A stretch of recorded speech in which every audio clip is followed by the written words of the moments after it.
Captain June Kim stood on the observation deck of Earth Space Station Alpha, his eyes fixed on the stars. It was supposed to be a normal day. Then the alarm sounded. "Captain, unknown objects entering Earth orbit." The young officer's voice shook. June rushed to the main screen. What he saw made his blood run cold. Massive ships, black as night and shaped like giant arrowheads, were moving toward Earth. There were dozens of them. "Send alert to all Earth defense stations. Now," he ordered. Within minutes, screens across the planet showed the same thing. Giant ships hanging in the sky over every major city: New York, Moscow, Beijing, and Seoul, where June's sister lived with her family. The communications officer turned to June, face pale. "Sir, they're broadcasting on all channels." The main screen flickered. A figure appeared. It looked almost human, but with gray skin, no hair, and eyes too large and too dark. It wore armor that seemed to shift colors like oil on water.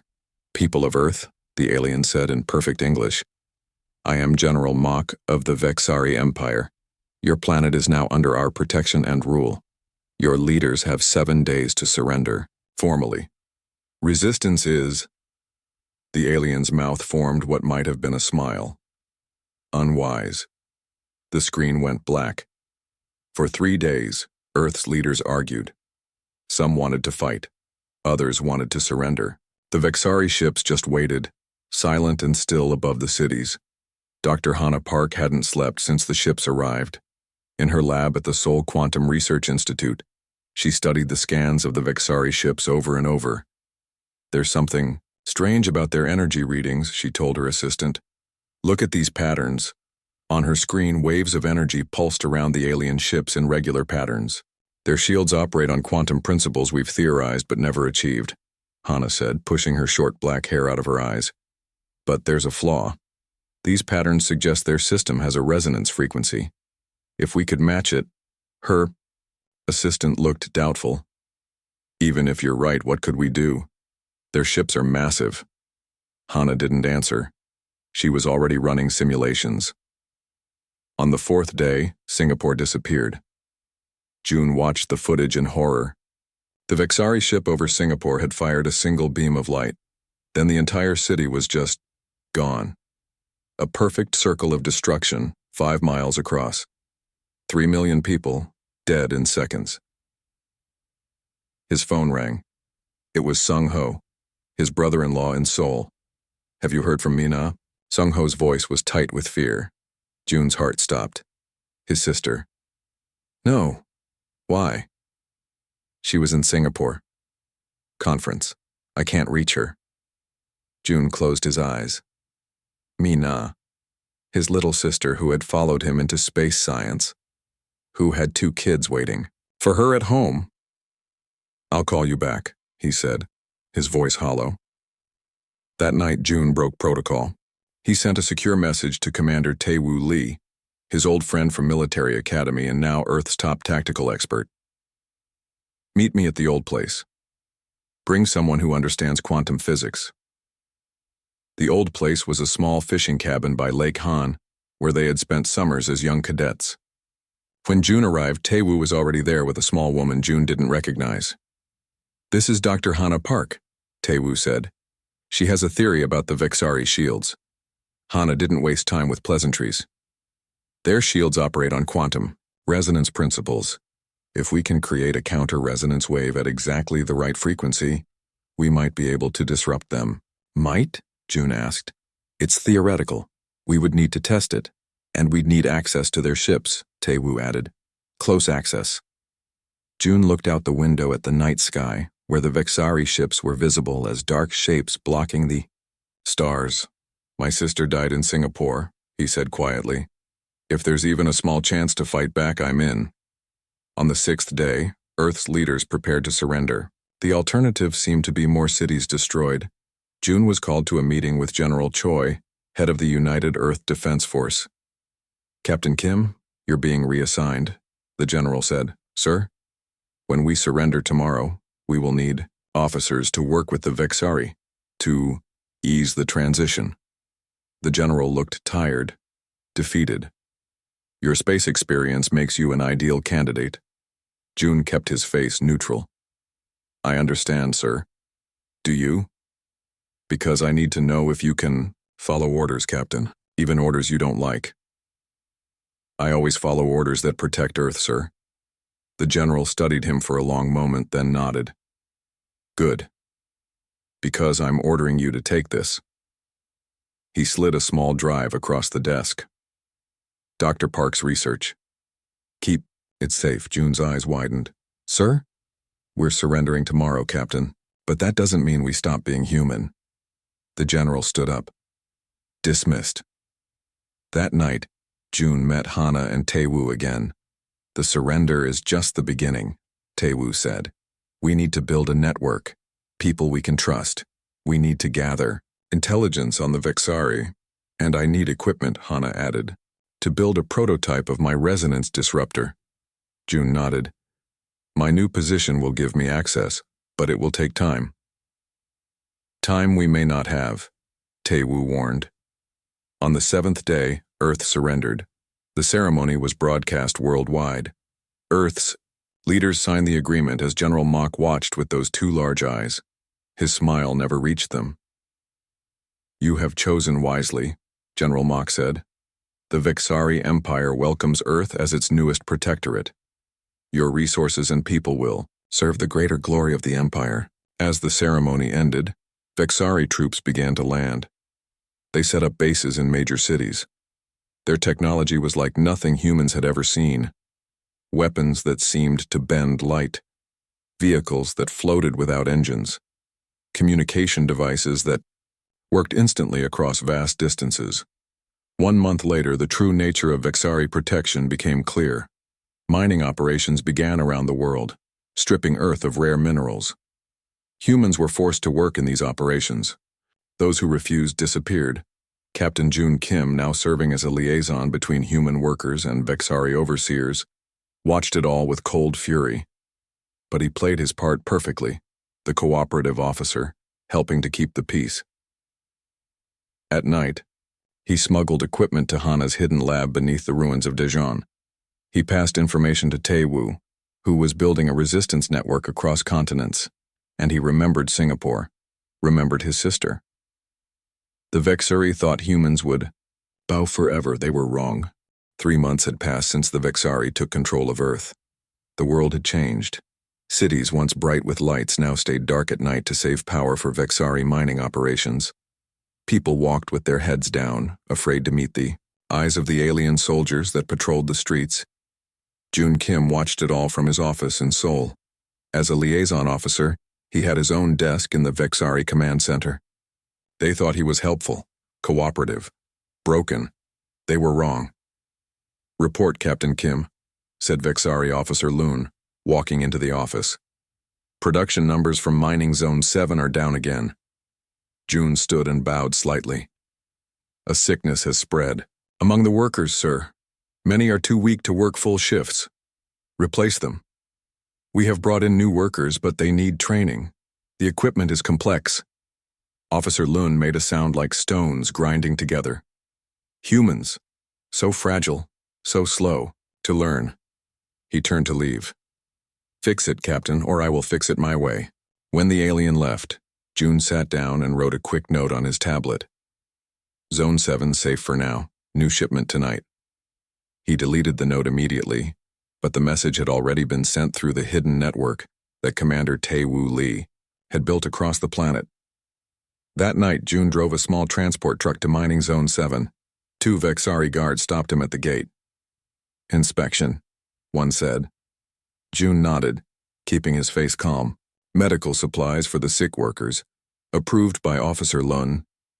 The guard scanned the truck, then waved him through. Inside the back of the truck, hidden under boxes of medicine, were spare parts for Dr. Hana Park's lab, and something even more valuable. Food. Mining Zone 7 was actually a cover. Below it, in an old bunker, was the main resistance base. June parked the truck by a warehouse. Workers quickly unloaded it, carrying boxes inside. To anyone watching, it looked like a normal delivery. But once inside, the workers opened a hidden door in the floor. June climbed down a ladder into a large underground room filled with people working at computers and makeshift lab tables. In the center stood Tae-Woo Lee, looking at a map of the world projected on a wall. "June," Tae-Woo nodded. "You made it." "Barely. Security is getting tighter." "They're searching for someone," Tae-Woo said. "A boy who stole from them. They tore apart half of Dijon looking for him." June frowned. "What? Did he take?" "I don't know. But he's here. Hana found him hiding near her lab. She wants you to meet him." In a small room off the main area, Dr. Hana Park was working with a skinny teenage boy. They were taking apart what looked like a piece of Vexari technology. "June," Hana smiled when she saw him. "This is Soo-Min Kang. Soo-Min, this is Captain Kim." The boy looked up with wide, dark eyes. He couldn't be more than 15.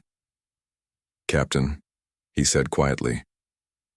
"Soo-Min has a gift for understanding Vexari tech," Hana explained.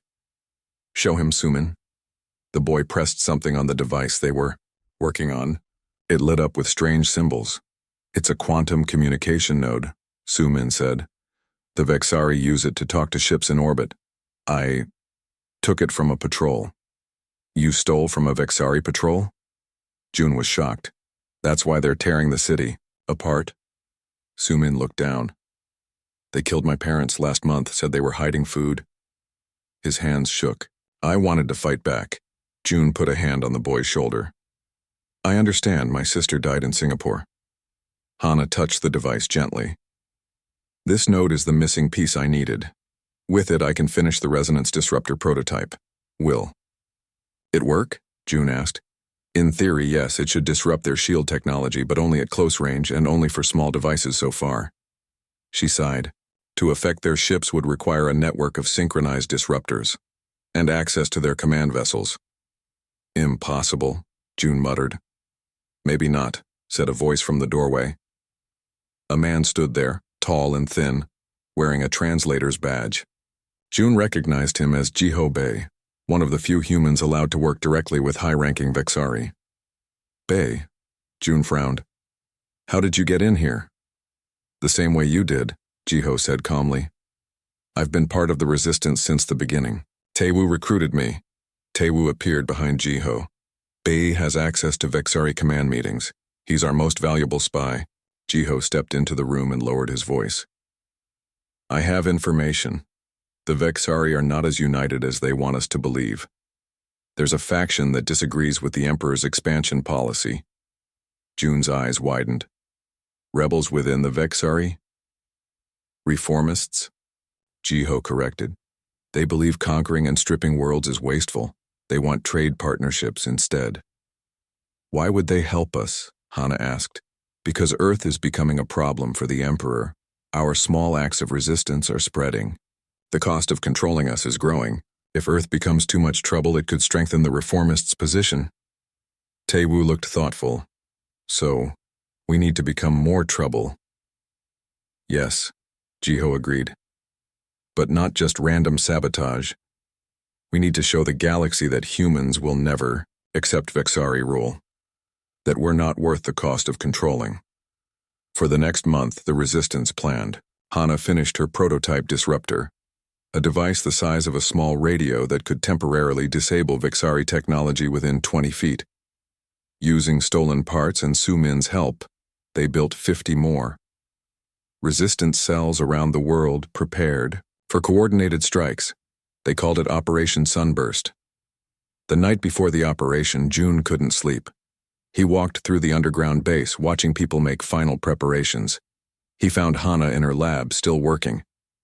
"You should rest," he told her. She shook her head. "I'm trying to boost the range on the primary disruptor.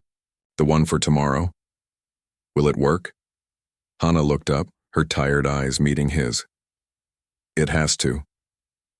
The next morning, as the sun rose over Seoul, June put on his liaison officer uniform one last time. He tucked a small disruptor device into his pocket. All across the planet, similar scenes played out. People hiding disruptors in bags, under coats, in delivery trucks. People saying quiet goodbyes to loved ones, not knowing if they would return. Operation Sunburst was set to begin at noon, when the sun would be highest in the sky over Seoul. A symbol of hope in dark times. As June walked into the Vexari Command Center, his heart pounded. Officer Loon nodded to him, suspecting nothing. June checked his watch. 5 minutes to noon. He thought of his sister, of Suman's parents, of all the humans who had died or suffered under Vexari rule. His watch beeped, softly. Noon, June reached into his pocket and activated the disruptor. As soon as June activated his disruptor, the lights in the Vexari Command Center flickered. The alien screens went dark. The weapons the guards carried stopped glowing. For 3 seconds, nothing happened. The Vexari looked around in confusion. Then, Officer Loon turned to June, his large eyes narrowing. "What is happening?" "Freedom," June said, and hit the alarm button. All across the command center, human workers pulled out hidden weapons. Some had guns taken from Vexari guards over months of planning. Others had makeshift weapons, tools, pipes, anything that could hurt. Outside, explosions shook the building. Operation Sunburst had begun. Across the world, at exactly the same moment, humans rose up against their oppressors. In New York, resistance fighters used disruptors to shut down the Vexari Mining Control Center. In Moscow, they attacked the alien food processing plants. In Cairo, they took over the communication tower. And in orbit, a small team led by Commander Tae-Woo Lee used a stolen Vexari shuttle to approach the main communication satellite. "Disruptor ready," said one of his team members. "Uploading, Doctor. Park's message now." Tae-Woo watched as the woman connected Hana's device to the satellite. If this worked, their message would reach not just Earth, but the entire Vexari Empire. "Signal locked," the woman reported. "Broadcasting in 3, 2, 1. On thousands of Vexari screens across their empire, a human face appeared. It was Dr. Hana Park, looking tired but determined. "People of the galaxy," she said. "We are humans from Earth. For too long, the Vexari Emperor has claimed that we welcomed his rule, that we surrendered willingly. That was a lie. Today we show the truth. Humanity will never accept slavery. We will fight until we are free, no matter the cost. To those in the Empire who stand for peace, join us. To the Emperor, this is just the beginning." The broadcast cut to scenes from around the world, humans fighting back against Vexari troops. Then the screen went dark. In the Seoul Command Center, the fight was brutal. June's disruptor only worked for a few minutes before the Vexari systems came back online. By then, many aliens were dead, but many humans too. June ran through the chaos, heading for the main control room. According to their plan, he needed to download the Vexari defense codes before escaping. He found the room guarded by 2 large Vexari soldiers. Their weapons were working again. June ducked behind a wall as they fired, the shots burning holes in the metal where he had stood. "Need some help?" a voice said behind him. It was Jiho Bei, the translator spy. He was holding what looked like a Vexari gun. "Where did you get that?" June asked. "Borrowed it." Jiho smiled grimly. "On 3? They moved together, Jiho firing at the guards while June rushed forward. One guard fell immediately. The other turned its weapon on June. Time seemed to slow. June could see the weapon charging, knew he wouldn't reach cover in time. Then Jiho threw himself forward, pushing June aside. The blast hit Jiho in the chest. June fired 3 shots and the second guard fell. He turned to Jiho, who was lying on the floor, a smoking hole in his chest. "The codes," Jiho gasped. "Not there. I have them. Already." He pressed a small drive into June's hand. "Get to Park. You're coming with me," June said, trying to lift him. Jiho shook his head. "No time. More coming. Go." June heard heavy footsteps approaching. "Thank you," he said, and ran. He reached the emergency exit and sprinted through the streets of Seoul. The city was in chaos. Humans and Vexari fought everywhere. In the sky above, small Vexari ships chased resistance fighters who had stolen alien vehicles. June's communicator beeped. It was Hana. "June, where are you?" "On my way to the rendezvous point." I have the codes. Ji-ho. Didn't make it. There was a pause. I'm sorry. Hurry. The Vexari are calling in their main fleet. We don't have much time. The rendezvous point was an old hospital, now used as a resistance base. When June arrived, he found Hana and Sumin working frantically at computers. The codes, he said, handing the drive to Hana. What's happening? The Emperor has ordered all Vexari ships to prepare for final pacification, she said, her voice tight. They're going to destroy Earth. Can we stop them? Maybe. She plugged in the drive. These codes give us access to their defense network. If I can upload the resonance algorithm. Sumin looked up from his screen. The main fleet is entering orbit. Taewoo reports they've taken heavy losses, but they've reached the flagship. Taewoo is on the flagship? June asked, shocked. Hana nodded. It was the only way. We need to upload the algorithm directly to their core systems. He volunteered. June's communicator beeped again. Taewoo's voice came through, broken by static. June, we're inside. Heavy resistance. Need the codes. Sending now, Hana said, typing quickly. On the screen in front of them, they could see the Vexari ships moving into position around Earth. Massive weapons began to glow on their hulls. They're targeting major cities, Sumin whispered. Codes. Received, Taewoo's voice came through. Moving to the core. Wait, we've been seen. The sound of weapons fire came through the communicator, then a grunt of pain.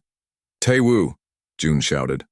I'm hit, came the weak reply. Bad. Can't make it to the core. Someone else must go. Who's with you? Hana asked, her face pale. Jian and Minjai. Both dead. Only Park's device needs to reach the core, or all is lost. June and Hana looked at each other in horror. The mission was failing. Earth was about to be destroyed. There's only one way, Hana said quietly. I have to go up there. What? How? The Vexari shuttle you captured earlier. It's still at the landing pad. It's suicide, June argued. Even if you reach the flagship, there are hundreds of Vexari troops between the landing bay and the core. Do you have a better idea? She challenged. Before June could answer, Sumin spoke up. I'll go with her. The boy's face was set with determination. I know Vexari systems better than anyone. I can get the device to the core. No, June shook his head. You're just a kid. My parents are dead. All my friends are dead. I have nothing to lose, Sumin said. But you, Captain, you have to lead what's left of the resistance if this fails. Outside, they heard explosions getting closer. The Vexari were closing in on their position.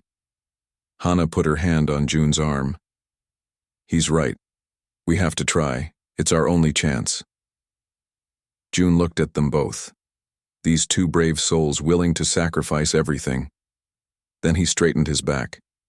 No, he said, firmly, but we all go together.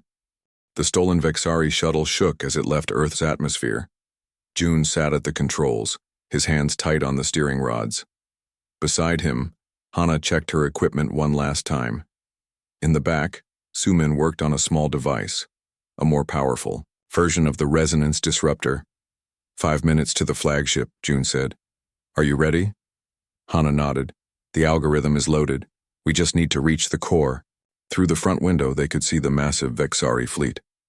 Hundreds of ships black against the stars. At the center was the flagship, twice as large as the others, shaped like a giant arrowhead. Their weapons are powering up, Sumin said, looking at a screen. They'll be ready to fire in 20 minutes. June adjusted their course. We need to contact Taewoo. Let him know we're coming. Hana tried the communicator. Commander Lee. Do you read me? Taewoo? Static, then a weak voice. Hana? Is that you? Yes. We're approaching the flagship. Where are you? Maintenance, Section 12. I'm hurt. Can't move. The others are gone. We're coming to get you, June said firmly. No, go to the core. No time. As they neared the flagship, alarms began to sound on their shuttle. They've spotted us, June said. Hang on. He pushed the shuttle into a dive, then a sharp turn. Behind them, energy blasts from the flagship lit up space. One hit their left wing, sending the shuttle into a spin. I can't control it, June shouted, fighting with the controls. The shuttle crashed into the flagship's lower docking bay. Metal screamed against metal. Then silence. Everyone alive? June asked, unbuckling his seat straps. Yes, Hana said, holding her head where it had hit the control panel. I'm okay, Su Min called from the back. They grabbed their equipment and opened the shuttle door. The docking bay was empty, but alarms were blaring. They wouldn't be alone for long. According to the ship layout Jiho gave us, the core is 20. Levels up, Hana said, checking a small device. This way. They ran through corridors, ducking into side rooms whenever they heard Vexari troops approaching. Sumin used his small disruptor twice to disable security doors. Wait, June whispered as they reached a large elevator shaft. I hear something. A group of Vexari soldiers appeared at the end of the corridor, their weapons raised. Run! June pushed Hana and Sumin toward the elevator. I'll hold them off. No, Hana grabbed his arm. We stay together. The Vexari opened fire. Energy blast hit the wall beside them. June fired back with his stolen Vexari weapon. 2 aliens fell, but more were coming. Sumin pressed something on his disruptor. The lights in the corridor went out. In the darkness, they slipped into the elevator shaft. We'll have to climb, Hana said, pointing to a ladder on the wall. As they climbed, they heard the battle raging throughout the ship. The resistance fighters on Earth had managed to hijack more shuttles. They were boarding the flagship too. Levels up, they heard a voice call out weakly. Help, please. Tae-woo. June moved toward the sound. They found Commander Lee in a small maintenance room. He was badly hurt, blood soaking his uniform. You shouldn't have come, he said when he saw them. We need you, June said, helping him sit up. The core is heavily guarded, Tae-woo gasped. You'll never get through. We have to try, Hana said. Can you move? Tae-woo shook his head. Leave me, I'll create a distraction. How? Sumin asked. Tae-woo showed them a small detonator. Planted charges earlier, lower levels. June looked at his old friend. You'll die. Already dying, Tae-woo smiled weakly. Let me do this. June clasped Tae-woo's hand. For Earth. For Earth, Tae-woo repeated. Now go, 5 minutes and then boom. They continued climbing. Behind them, they heard Tae-woo speaking into a communicator, directing resistance fighters to clear the lower levels. When they were 5 levels from the core, the ship shook violently. Tae-woo's distraction, Hana said. The explosion had worked. When they reached the level of the core, the corridors were almost empty. Most troops had gone to fight the fires spreading from the lower levels, but as they approached the core chamber, they found their path blocked. 20 Vexari guards stood at the entrance, and in front of them was General Mach, the same alien who had demanded Earth's surrender a year ago. Humans, Mach said, his voice cold. You have caused much trouble. We're just getting started, June replied. General Mach raised his hand. The guards aimed their weapons. At that moment, alarms blared again.